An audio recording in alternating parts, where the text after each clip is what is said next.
Hi అండి, అందరికీ కూడా నమస్కారం. మాది పోకూరు గ్రామం, మలటివారిపల్లి మండలం, నెల్లూరు డిస్టిక్.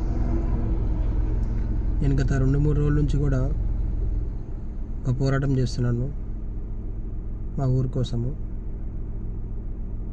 ఏదైతే చేస్తున్నానో అది మీకు కూడా తెలుసు. సో ఊర్లో జరుగుతున్న అతి ఘోరమైన పనులు, ఇళ్ళ దగ్గర మనం బార్ అండ్ రెస్టారెంట్లుగా తయారు చేస్తున్నారు. సో దానికి నేను చాలా కూడా ఖండించి ఎస్ఐ గారి దగ్గరికి, ప్లస్ మన ఎక్సైజ్ డిపార్ట్మెంట్ దగ్గరికి, అందరి దగ్గరికి వెళ్ళడం జరిగింది. అండ్ ఎమ్మెల్యే దగ్గరికి కూడా వెళ్ళడం జరిగింది. సో మనకి దానికి పరిష్కారము ఈరోజు మనకు వచ్చిందండి. చాలా హ్యాపీ అనిపిస్తుంది.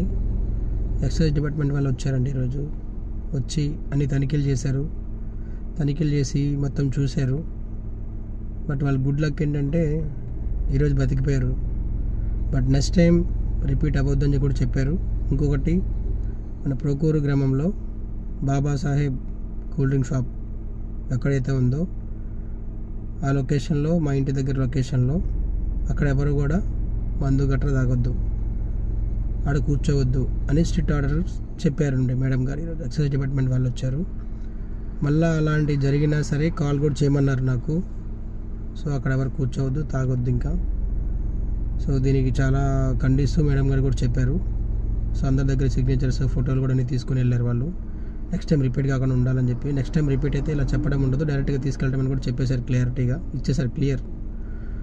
అండ్ నెక్స్ట్ వచ్చేసరికి మా అమ్మగారికి ఏదైతే ఫ్రాక్చర్ అయిందో, చాలా బాధపడుతుందో, దాని మీద ఎఫ్ఐఆర్ ఫైల్ అయిందని చెప్పాము.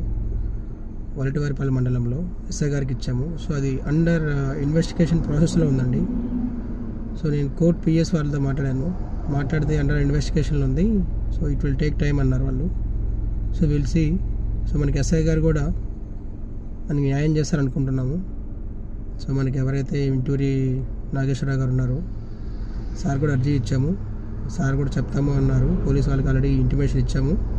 సో వాళ్ళ పనిలో వాళ్ళు ఉన్నారు అని కూడా మనకి న్యాయంగా చెప్పారు. సో ప్రభుత్వం మనకి ఒక అండగా ఉంటుంది అనుకుంటున్నాను. సో మా ఊరి గురించి కూడా చెప్పాను ఇంటూరి నాగేశ్వరరావు గారికి అండ్ ఎస్ఐ గారికి కూడా చెప్పాను. సో వాళ్ళు స్ట్రిక్ట్గా యాక్షన్ తీసుకుంటారని చెప్పేసి అనుకుంటున్నాను. సో ఇప్పటికైతే ఏదైతే మనం అనుకుంటున్నామో, ఇంటి దగ్గర ఇట్లా జరుగుతుందని చెప్పాను మీకు. ఒక బార్ అండ్ రెస్టారెంట్లా తయారు చేశారు, రోడ్డు మొత్తం పక్కన ఫ్యామిలీస్ ఉంటాయి. సో ఇవన్నీ నేను ఖండించాను. సో దానికి ఈరోజు పరిష్కారం వచ్చిందండి. Thank you madam, thank you so much ma'am. Excise department వాళ్ళకి కూడా థ్యాంక్ యూ అండి. థ్యాంక్ యూ సో మచ్ అండి. Thank you.